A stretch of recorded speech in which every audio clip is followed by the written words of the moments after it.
177वां दिन पुराने अहदनामा में से आज की तिलावत। पहला सलातीन उसका 16वां बाब 8वीं आयत से लेकर 18वें बाब की 15वीं आयत तक।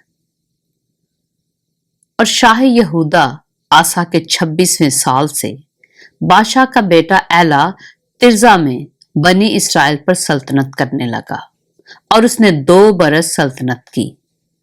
और उसके खादम जिम्री ने जो उसके आधे रथों का दारोगा था उसके खिलाफ साजिश की। उस वक्त वो तिर्जा में था और अर्जा के घर में जो तिर्जा में उसके घर का दीवान था शराब पी पी कर मतवाला होता जाता था। सो जिम्री ने आसा शाह यहूदा के 27वें साल अंदर जाकर उस पर वार किया और उसे कत्ल कर दिया और उसकी जगह सल्तनत करने लगा।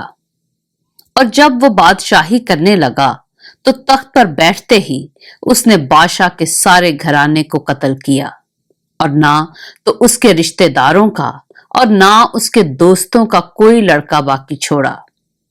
यूं जिम्री ने खुदावंद के उस सुख्न के मुताबिक जो उसने बादशाह के खिलाफ याहू नबी की मार्फत फरमाया था बादशाह के सारे घराने को नाबूद किया। बादशाह के सब गुनाहों और उसके बेटे एला के गुनाहों के सबब से जो उन्होंने किए और जिनसे उन्होंने इसराइल से गुनाह कराया ताकि खुदावंद इसराइल के खुदा को अपने बातिल कामों से गुस्सा दिलाए। और एला का बाकी हाल और सब कुछ जो उसने किया सो किया वो इसराइल के बादशाहों की तवारीख की किताब में कलम बंद नहीं। और शाह यहूदा आसा के 27वें वर्ष में जिम्री ने तिर्जा में 7 दिन बादशाही की। उस वक्त लोग जिब्तून के मुकाबिल जो फिलिस्तियों का था खैमाजन थे। और उन लोगों ने जो खैमाजन थे ये चर्चा सुना कि जिम्री ने साजिश की और बादशाह को मार भी डाला है।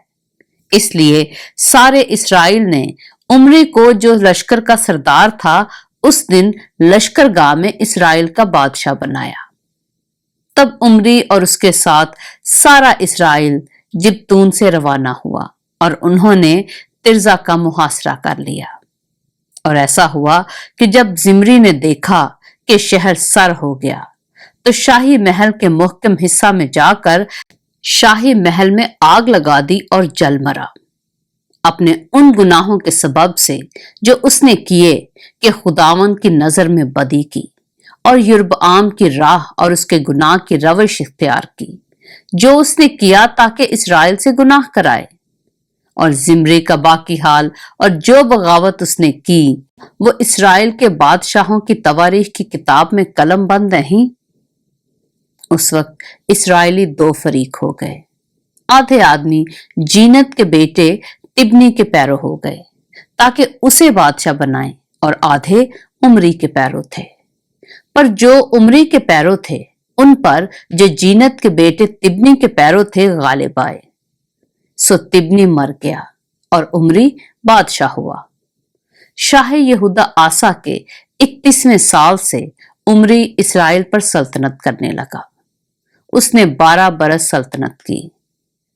तिर्जा में 6 बरस उसकी सल्तनत रही और उसने सामरिया का पहाड़ समर से 2 किंतार चांदी में खरीदा और उस पहाड़ पर एक शहर बनाया।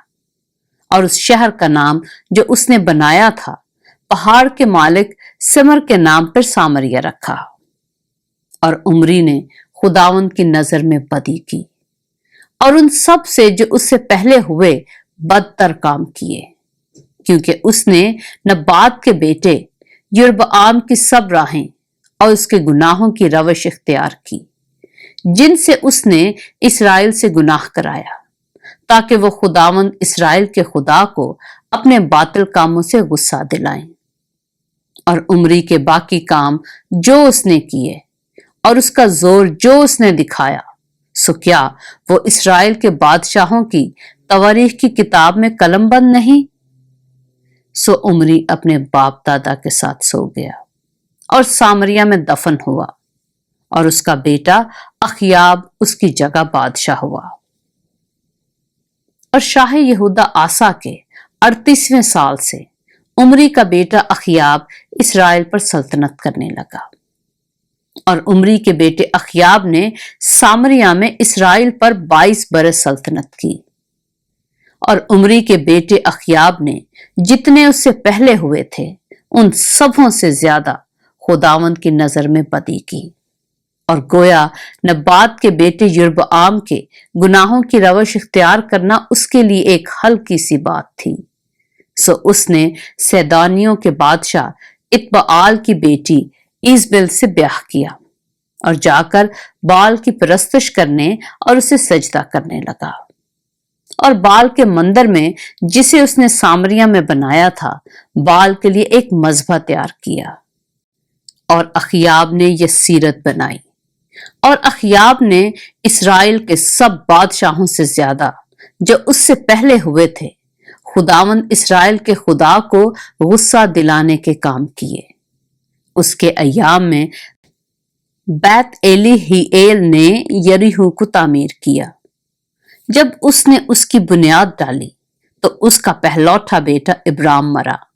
और जब उसके फाटक लगाए तो उसका सबसे छोटा बेटा सजूब मर गया। यह खुदावंद के कलाम के मुताबिक हुआ जो उसने नून के बेटे यशुआ की मार्फत फरमाया था। पहला सलातीन उसका 17वां बाब। और एलिया तिशबी जो जिल्लाद के परदेसियों में से था अखयाब से कहा कि खुदावंद इसराइल के खुदा की हयात की कसम जिसके सामने मैं खड़ा हूं इन बरसों में ना औस पड़ेगी ना मींह बरसेगा जब तक मैं ना कहूं।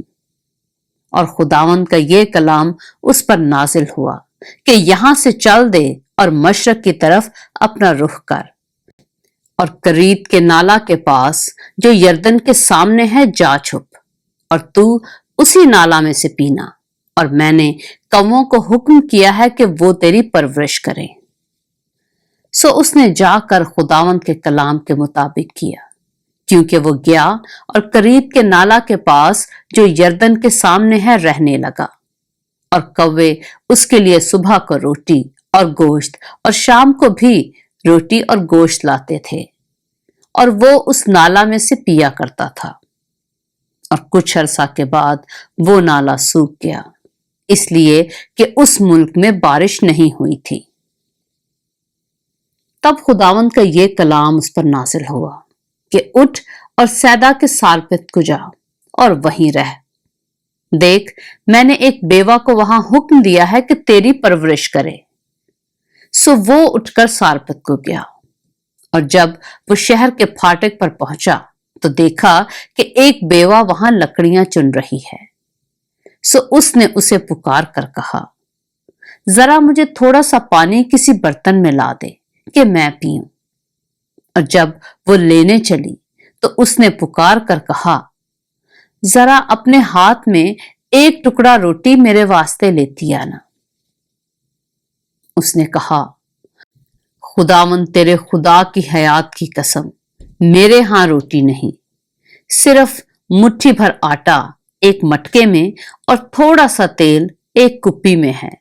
और देख मैं 2 लकड़ियां चुन रही हूं ताकि घर जाकर अपने और अपने बेटे के लिए उसे पकाऊं और हम उसे खाएं फिर मर जाएं।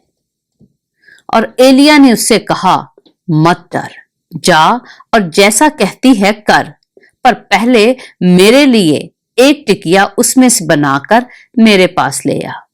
उसके बाद अपने और अपने बेटे के लिए बना लेना क्योंकि खुदावंद इसराइल का खुदा यूं फरमाता है कि उस दिन तक जब तक खुदावंद जमीन पर मींह ना बरसाए ना तो आटे का मटका खाली होगा और ना तेल की कुप्पी में कमी होगी। सो उसने जाकर एलिया के कहने के मुताबिक किया और ये और वो और उसका कुंबा बहुत दिनों तक खाते रहे। और खुदावंद के कलाम के मुताबिक जो उसने एलिया की मार्फत फरमाया था ना तो आटे का मटका खाली हुआ और ना तेल की कुप्पी में कमी हुई। इन बातों के बाद उस औरत का बेटा जो उस घर की मालिक थी बीमार पड़ा اور اس کی بیماری ایسی سخت ہو گئی کہ اس میں دم باقی نہ رہا۔ سو وہ ایلیا سے کہنے لگی، اے مرد خدا، مجھے تجھ سے کیا کام؟ تو میرے پاس آیا ہے کہ میرے گناہ یاد دلائے اور میرے بیٹے کو مار دے۔ اس نے اس سے کہا، اپنا بیٹا مجھ کو دے، اور وہ اسے اس کی گود سے لے کر اس کو بالا خانہ پر جہاں وہ رہتا تھا لے گیا اور اسے اپنے پلنگ پر لٹایا۔ اور اس نے خداوند سے فریاد کی اور کہا، اے خداوند میرے خدا، کیا تو نے اس بیوہ پر بھی جس کے ہاں میں ٹکا ہوا ہوں اس کے بیٹے کو مار ڈالنے سے بلا نازل کی؟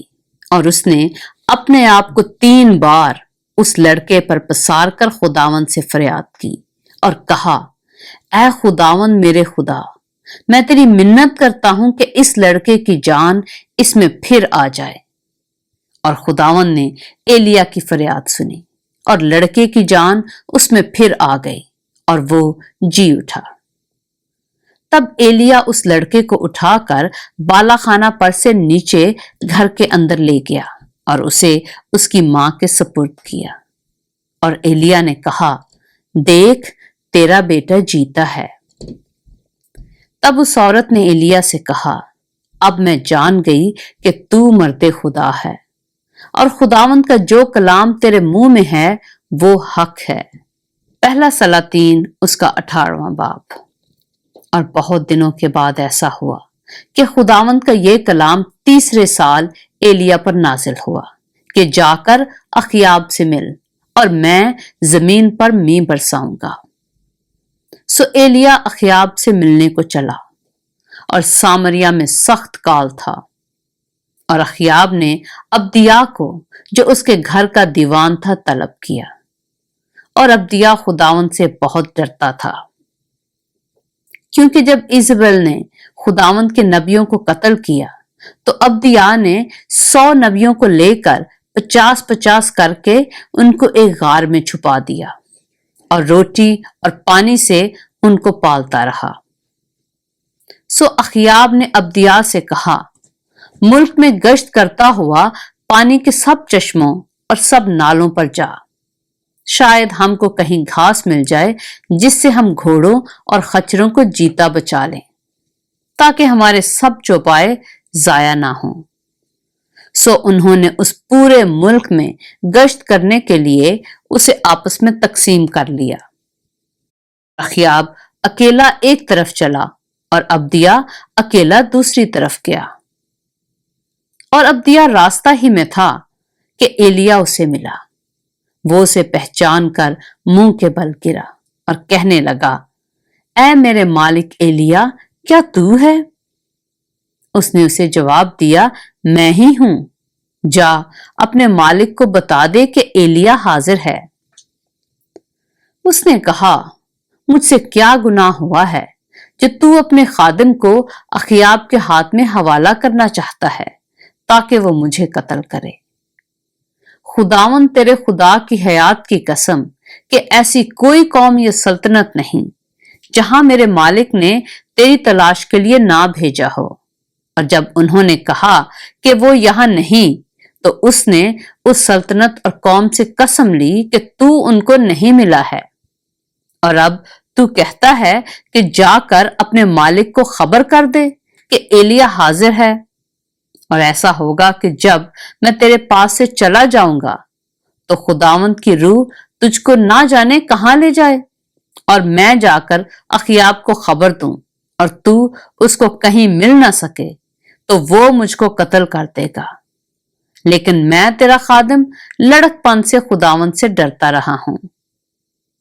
کیا میرے مالک کو جو کچھ میں نے کیا ہے نہیں بتایا گیا کہ جب ایزبل نے خداوند کے نبیوں کو قتل کیا تو میں نے خداوند کے نبیوں میں سے 100 آدمیوں کو لے کر 50 کر کے ان کو ایک غار میں چھپایا اور ان کو روٹی اور پانی سے پالتا رہا۔ اور اب تو کہتا ہے کہ جا کر اپنے مالک کو خبر دے کہ ایلیا حاضر ہے، سو وہ تو مجھے مار ڈالے گا۔ تب ایلیا نے کہا، رب الافواج کی حیات کی قسم جس کے سامنے میں کھڑا ہوں، میں آج اس سے ضرور ملوں گا۔ پاک کلام کے پڑھے اور سنے جانے پر خداوند کی برکت ہو۔